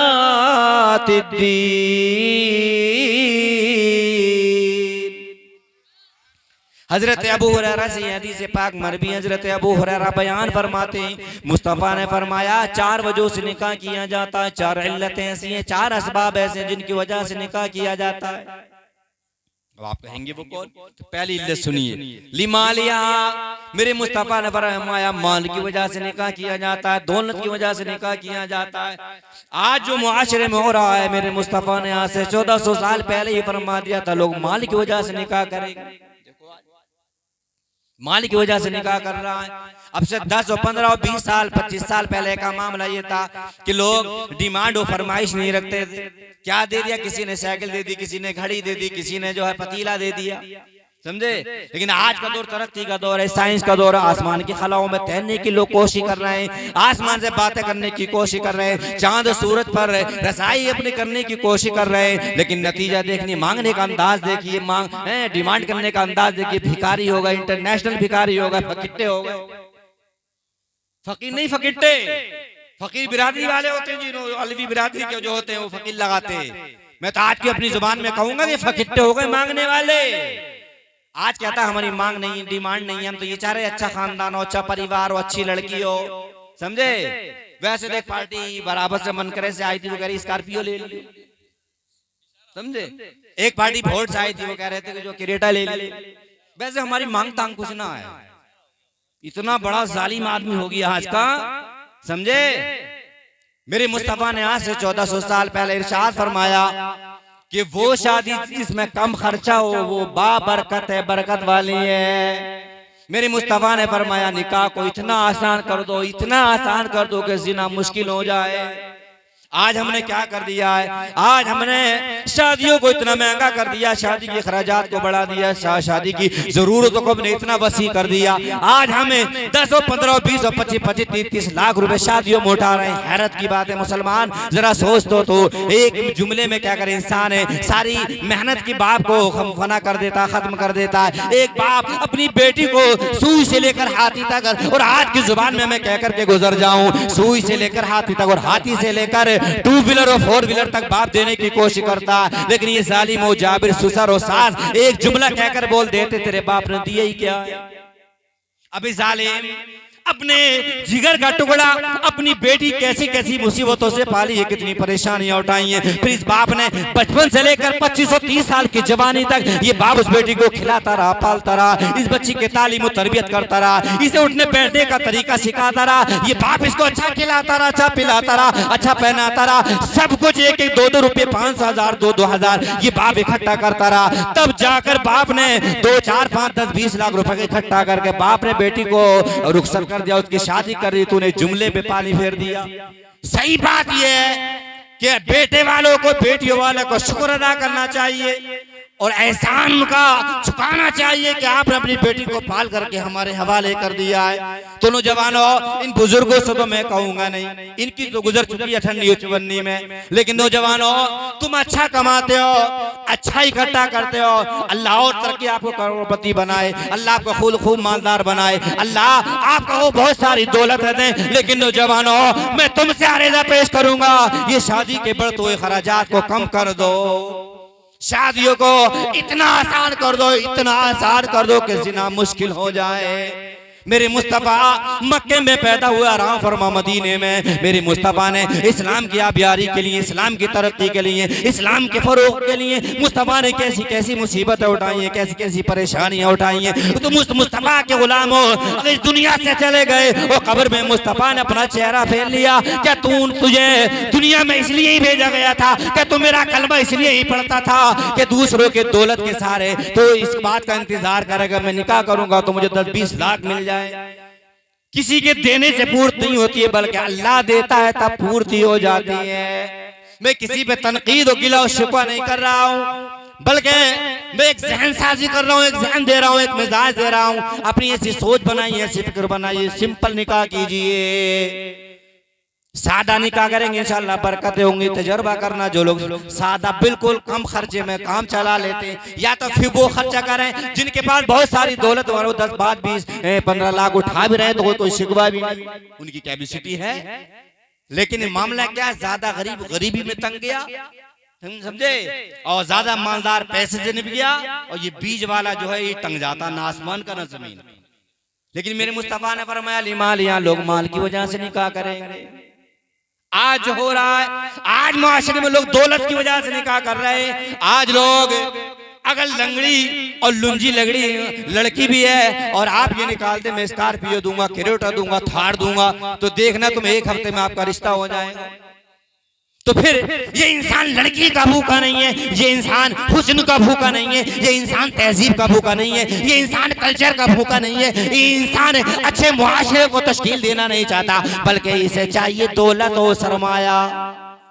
मेरे मुस्तफा ने फरमाया दूसरी इल्लत लिमालिया वलिया हसबिया, लोग हसब और नसब को देखेंगे। आज देखिए लोग चाहते हैं कि प्रधान मिल जाए, चमकता हुआ चेहरा मिल जाए। हसब नसब शरीयत में दिएगा, वो देखना चाहिए, इसको नहीं देखते हैं। पहले लोग हसब नसब देखते थे, दादा परदादा देखते थे, और जब लड़की का रिश्ता तलाश करते थे तो फिर उसकी नानी और फिर उसकी परनानी को देखते थे, उसके नाना और परनाना को देखते थे। आज कोई देख रहा है? नहीं देख रहे हैं। अच्छा मकान हो, दौलत हो, बस। मेरी मुस्तफा ने फरमाया तीसरी इल्लत वली जमालिया, मेरे मुस्तफा ने फरमाया लोग खूबसूरती की वजह से निकाह करेंगे। जरा सोचें, आपका बेटा बिल्कुल काला कौवा, काला तबा, उसके लिए हूर की परी तलाश कर रहे हैं। ठीक है, हूर की परी तलाश कर ले, ढूंढ ले, लेकिन इस हूर की परी को तेरा काला कौवा पसंद ना आए। हो सकता है तभी तो तलाकें हो रही हैं, तभी तो खुला की नौबत आ रही है। आज अगर हम जोग देखें, जोग देखें, जैसा हुस्न बेटे का है ऐसी बेटी तलाश कर ले, ऐसी दुल्हन तलाश कर ले, पूरी जिंदगी गुजर जाएगी, तलाक की नौबत ही नहीं आएगी। फिर लड़की खूबसूरत होती है, लड़का हारता हो तो लड़की तो निभा लेती है, और अगर लड़का खूबसूरत हो और लड़की हारती हो तो निभाना मुश्किल हो जाता है। लेकिन आज जो माशरे में हो रहा है, मेरे मुस्तफा ने फरमाया वली जमालिया, खूबसूरती की वजह से निकाह किया जाएगा। आज देखो अपना बेटा काला भी है लेकिन हूर की परी तलाश कर रहा है। अबे नादान, हूर की परी तलाश क्यों कर रहा है? तू तो अपने बेटे का रंग देख ले, अपने बेटे की कैपेसिटी देख ले, अपने बेटे की सेहत देख ले, अपने बेटे की सेहत के एतबार से तू दुल्हन को तलाश कर ले, समझे। लेकिन आने वाली दुल्हन से भी मैं कहूंगा, आने वाली बहू से भी मैं कहूंगा, अब तक जब तुम मैके में थी अपने बाप के घर थी, भले से सगा बाप तेरा यही है, सगी माँ यही है, जो ऐशो इजरत तेरे बाप ने तुझे दी है, जो खाने पीने के असबाब तेरे बाप ने तेरे लिए मुहैया किया है, वो हो सकता है तेरा सुहार ना कर सके, तेरा ससुर ना कर सके, लेकिन अब हकीकत में, असल में ओरिजिनल तेरा घर ये घर है, शोहर का घर। अपने शोहर की कहानी, अपने ससुर के घर की हिस्ट्री, यहाँ के माहौल, यहाँ की कैपेसिटी, यहाँ का खाना, यहाँ का पीना, यहाँ का चलना, यहाँ का ओढ़ना, यहाँ का माहौल अपने मैके में जा करके जिक्र ना करना। फिर कितनी ऐसी दुल्हन है जो आकर के मैके में आकर के रहेंगी तो जिस तरह अंदाज से भी रही, लेकिन जब ससुराल आई तो आकर के सास ससुर को वो भी खाला और खालू कह रही। समझे? मैं तो मशवरा दूंगा, खाला खालू मत कहा करो, बल्कि सास ससुर को अम्मी और अब्बू कह करके पुकारा करो। जालिम जाबिर भी ससुर होगा, एक दिन तुम्हें बाप कहेगी, एक दिन अम्मी कहेगी, एक दिन अब्बू कहेगी, दूसरे दिन कहेगी, तीसरे दिन कहेगी। जालिम जाबिर भी होगा, जुल्म करने वाला भी होगा, परेशान करने वाला भी होगा। तीसरे दिन शर्मिंदा हो जाएगा, यार ये अम्मी और अब्बू कह करके पुकार रही है और हम इसे बेटी का दर्जा ही नहीं दे पा रहे हैं।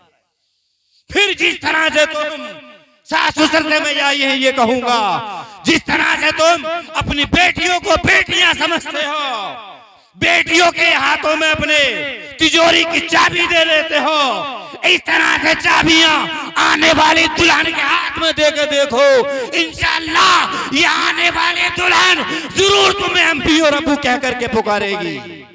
देखिए कमियां दोनों जानिब से हैं, ना आने वाली दुल्हन रियायत कर रही है और ना बुलाने वाले, लाने वाले सास ससुर रियायत कर रहे हैं। अब जो शोर था वो पिस जाता है। अम्मी की माने, अब्बू की माने, ये बहू की माने। बहू की मानता है तो अम्मी अब्बू नाराज, और जिसके अम्मी अब्बू नाराज उससे अल्लाह और रसूल नाराज। माँ बाप की मानता, बीवी की नहीं मानता तो बीवी खफा, करीब नहीं आने देगी, सोने नहीं देगी, फिर रात कैसे गुजरेगी। ये ऐसी चक्की के दो पार्टों के बीच में पिस जाता है, फिर इसकी जिंदगी जो है नर्क हो जाती है, जहन्नम हो जाती है।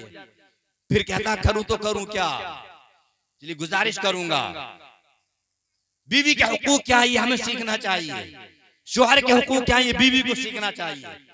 बीवी को सीखना चाहिए कि सास ससुर के हुकूक क्या हैं। इसलिए मेरे मुस्तफा ने आज से 1400 साल पहले फरमाया कि तुम हुस्न जमाल को मत देखो, बल्कि तुम सीरत देखो, ये तलाश करो। आगे मेरे मुस्तफा ने चौथी सिफत बयान फरमाई, वली जमालिहा वली दीनिहा। वो चौथी सिफत ये है, चौथा वक्त ये है कि तुम ये देखो कि ये दीनदार है या नहीं है। हम क्या देख रहे हैं? पीएचडी की high school, inter, BA, MA. अबे भले आदमी हो, पीएचडी करने वाली, एमए करने वाली, डॉक्टर, इंजीनियर अगर तुमने कर भी ली तो क्या तीर मार, फिर भी तो खाना बनाएगी, फिर भी तो चूल्हे पे आएगी। और मर्द के लिए जायज भी तो नहीं होगा कि इंजीनियर बनने के बाद ये ऑफिस में रुद्रपुर जाकर के नौकरी करे और शोहर दिल्ली में जाकर नौकरी करे। ये जायज भी तो नहीं। शोहर के लिए जायज नहीं है कि बीवी की कमाई खाए। हाँ, पर्दे में रहकर, चार दीवारी में रहकर कोई काम काज, सिलाई का, कढ़ाई का, बुनाई का कर ले तो हर्ज भी नहीं है। लेकिन ऑफिसों में, दफ्तरों में चक्कर मारी। मैं शहर रुद्रपुर रहता हूँ, वहाँ की मैं फैक्ट्रियों के माहौल से वाकिफ हूँ। क्या क्या रिश्वतें हो जा रही है। अफसोस होता है, नौजवान तबका मुलाकात करता हुआ बताता है, कोई सुपरवाइजर तो वो जिक्र करते हैं, हजरत ये हालात, बोले ऐसी ऐसी खूबसूरत लड़कियां टच करती हैं सिर्फ मतलब के लिए, हमारा ओहदा बढ़ जाए, हमारा मनसब बढ़ जाए। ये सब किस वजह से हो रहा है? तो मैं तो गुजारिश करूंगा, तुम्हें इंटर बीए करने वाली की जरूरत नहीं है, बल्कि तुम्हें जरूरत है कि कनीज़ फातिमा, सीरत हजरत फातिमा जानने वाली हो, सीरत हजरत खदीजतुल कुबरा जानने वाली हो। अब रमजान शरीफ का महीना गुजरा, अगर अभी इतने लोगों से मैं आपसे सवाल कर लूं, क्या तुम्हें मालूम है कौन सी तारीख को हजरत फातिमा का विसाल हुआ है? और अभी आपसे मैं मालूम कर लो कि कौन सी तारीख को हजरत खदीजतुल कुबरा का विसाल हुआ है। अगर मैं भी आपसे सवाल कर लो कि कौन सी तारीख को हजरत आयशा सिद्दीका का विसाल हुआ है, कौन सी तारीख है रमजान की कि जिसमें हजरत हलीमा सादिया का विसाल हुआ, बता नहीं पाओगे। इसलिए तारीख इस्लाम पढ़ते नहीं, न खुद पढ़ते हो, न अपनी बच्चों को सिखाते हो, न अपनी नस्लों को सिखाते हो। लेकिन ये चीज मैंने कर्नाटका, बेंगलोर में देखी। 3 तारीख हजरत फातिमा ज़हरा का विसाल। जब 3 तारीख आई तो 2 तारीख को शाम को कहने लगे हजरत कल हजरत फातिमा का विसाल है, कल तकरीर हजरत फातिमा की सीरत पर होना चाहिए, मनी होगी, समझे। जब 10 तारीख में हजरत खदीजा कुबरा का विसाल हुआ तो फिर 9 तारीख को कहने लगे हजरत खदीजा का विसाल आने वाला है, मनी हमें मालूम है, तकरीर उन पर होने में पूरी तकरीर उन पर होगी। 17 तारीख हजरत आयशा सिद्दीका उम्मुल मोमिनीन, मुसलमानों की माँ, हुजूर की सबसे चहीती है, सबसे प्यारी बीवी हमारी माँ हजरत आयशा सिद्दीका का विसाल हुआ। फिर उस तारीख में उन्होंने उनके विसाल पर, उनकी हयात पर, उनकी जिंदगी पर तकरीर कराई। और जब 22 तारीख आई तो हजरत हलीमा सादिया का विसाल पर तकरीर कराई। तुम क्यों नहीं सीखते, क्यों नादानी जहालत की जिंदगी गुजारते कि कभी ये जो अल्लाह वक्फ बोर्ड का मामला, ये सब इस तरह के मामलात, आपसी इंतशारात, इख्तिलाफात, ये सब लड़ भिड़ कर झगड़े क्या करते हो तुम लोग, मेरी समझ में नहीं आता। आपकी बस्ती में जो भला अच्छा इंसान हो, सब के काम में आने वाला हो, उसको प्रधान बनाइए, उसको पार्षद बनाइए, उसको मेंबर बनाइए, सब आपस में मशवरा कीजिए, सब आपस में भाई, इन्नमल मुमिनून इख्वा, किसी बिरादरी का सब मुसलमान आपस में भाई भाई। तुम्हारा मेरा रिश्ता सबसे मजबूत रिश्ता ईमानी रिश्ता है। वैसे तो मेरी ससुराल है, मुजफ्फर भाई हमारे छोटे भाई के साले हैं, समझे, और यहाँ मेरा बचपना गुजरा है। यहाँ लोग सो के नहीं उठते थे, हम मोटरसाइकिल से 10 किलोमीटर दूर से आ जाते थे, मदरसे की बुनियाद रखते थे। हमारी कुर्बानियां लोग जानते हैं, लेकिन यहाँ असबाब हमें तरक्की की राहें हमवार नहीं दिखाई दी, इसलिए इलाका छोड़ के गए। जो आज हम पूरे हिंदुस्तान भर का सफर कर रहे हैं, हम ये नहीं कर पाते, यहाँ रहे उलझ जाते हैं, समझे, इसलिए हम यहाँ से गए। लेकिन कम से कम तुम अपने आपस में इत्तेफाक रखो, मोहब्बत रखो। सब ये कहाँ से मिलेगा, सीरत मुस्तफा से मिलेगा, सीरत हजरत अली से मिलेगा। मुस्तफा ने फरमाया चौथी सिफत ये है वली जमाल यहाँ वली दीन यहाँ, और चौथी सिफत ये है कि तुम मालदारी मत देखो, हसब और नसब को मत देखो, तुम सरमाए को मत देखो, हुस्न जमाल को मत देखो, बल्कि तुम ये देखो ये दीनदार है या नहीं है, ये कुरान पढ़ लिखी है या नहीं, ये अहकाम शरीयत जानती है या नहीं है, ये जन्नती ज़ेवर किताब पढ़ना जानती है या नहीं जानती है। नाराए तकबीर, नाराए रिसालत। खतीब आज़म हिंदुस्तान हजरत अल्लामा मुफ्ती हम्माद रज़ा साहिब, खतीब आज़म हिंदुस्तान हजरत अल्लामा मुफ्ती हम्माद रज़ा साहिब, खतीब आज़म हिंदुस्तान हजरत अल्लामा मुफ्ती हम्माद रज़ा साहिब। नारे तकबीर, नारे तकबीर, नारे रिसालत, बस लगे आला हजरत हजरत अल्लामा मुफ्ती हम्माद रज़ा साहिब किबला उलमा अहले सुन्नत। इंशाअल्लाह आप हजरात बैठ जाइए, आप घबराए नहीं, हमारी इंशाअल्लाह पूरी प्लानिंग नहीं है कि मुफ्ती साहब के साथ बाद में फौरी ही अल्हम्दुलिल्लाह मुफ्ती हम्माद साहिब किबला की इंशाअल्लाह तकरीर होगी। बाद नमाज इशा से बैठे हुए हैं तो अल्हम्दुलिल्लाह हमें भी आप लोगों का ख्याल रखनी है। इंशाअल्लाह मुफ्ती हम्माद साहब का बाद में इंशाअल्लाह लाइव साहिब की इंशाअल्लाह नाते पाक होगी। बड़ी दुरूद पाक अल्लाहुम्मा सल्ली अला सय्यिदिना व मौलाना मुहम्मद बारिक वसल्लम सल्लु अलैहि सलातु व सलामुन अलैहि। वैसे तो मिंबर पाक पर जितने उलमा हैं सब हमारे सर के ताज हैं, हर गुलाब हर चेहरा अनोखा निराला है, लेकिन ये मुफ्ती हम्माद साहब ऐसी शख्सियत है पूरे हिंदुस्तान भर के दौरे करते हैं। इंसान इतना बसों में नहीं दौड़ता है कि जितना ये फ्लाइट में दौड़ते, फ्लाइट सफर के ज्यादा होते हैं। बिहार, बंगाल, बंगलोर, पूरे हिंदुस्तान भर के जहां जाइए, मुझे तो ऐसा लगता है ये हिंदुस्तान के एक एक गांव में तकरीर करने पहुंचे, और तकरीर भी माशाल्लाह जलवे हैं। अल्लाह ने कम उम्र में समझे बड़ी तरक्की दी है। ये हिंदुस्तान का समझे मशहूर याफ्ता खतीब है, समझे, बहुत ही शानदार और जानदार इंशाअल्लाह इनका खिताब होगा, समझे। खतीब हिंदुस्तान हजरत अल्लामा मुफ्ती हम्माद रज़ा साहब किबला, जिन्होंने आज तक लाइव सुना है, मोबाइलों पे सुना है, समझे, आज इनको बिल्कुल रूबरू सामने से सुने, बिल्कुल रूबरू। आप इंशाअल्लाह इनकी जब तकरीर सुनेंगे तो इंशाअल्लाह आपका दिल खुश हो जाएगा। अल्लाह से दुआ करेंगे अल्लाह इनकी उम्र में, हयात में बरकत अता फरमाए, इनके हासिदीन के हसद से इनको महफूज फरमाए, बदनिगाहियों से महफूज फरमाए।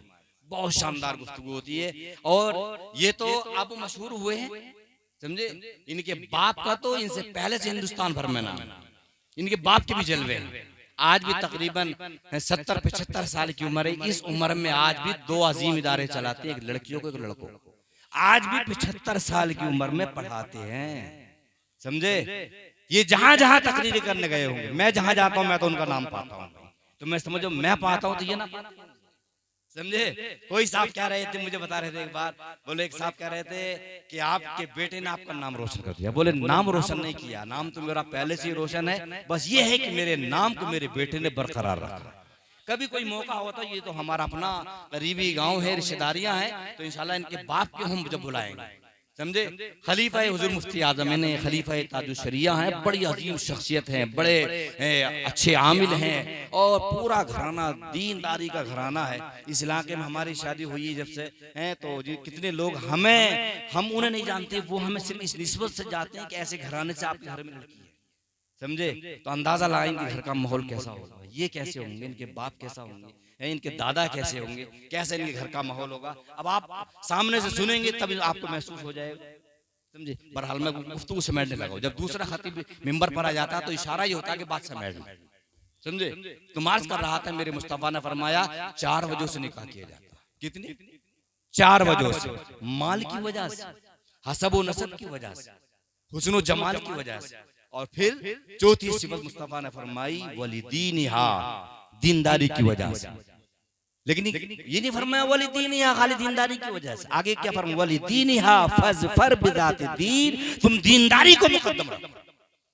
हम हाई स्कूल और इंटर और बीए पीएचडी करने वाली तलाश ना करें, बल्कि हम तलाश ये करें कि कुरान पढ़ी लिखी है या नहीं है। कितनी ऐसी जवान बच्चियों को हमने देखा 20 और 25 साल की उम्र में जब बाप ने शादी कर दी तो 18-20 साल की उम्र स्कूलों कॉलेजों में आने जाने में इसने गुजार दी। अब किचन में जाकर के मोबाइल निकाल कर ये तलाश कर रही है कि बड़े की बिरयानी कैसे बनेगी और चिकन बिरयानी कैसे बनेगी। जो सीखने की उम्र खानादारी है, घर में रहने सहने उठने बैठने खाने पीने सोने जागने सब ये सीखने की उम्र थी, वो स्कूलों कॉलेजों में धक्के खाकर गुजार अब यूट्यूब के जरिए से करेंगे। बहरहाल मैं अपनी गुफ्तगू यहीं समेट रहा हूँ। लेकिन भाई एक या 2 कलाम पढ़ेंगे, फौरन मुफ्ती साहब की तकरीर होगी। कुछ लोगों ने बार बार कहा हजरत की तकरीर बहुत जल्दी कराना, मैंने बेफिक्र रही है, जब तक वो आएंगे तब तक मैं तकरीर करूंगा, उनकी आती तकरीर इंशाल्लाह मैं खत्म कर दूंगा। अल्लाह से दुआ करते हैं मौला मेरी गुफ्तगू अपनी बारगाह में कबूल फरमाए, मैं भी कलमा शरीफ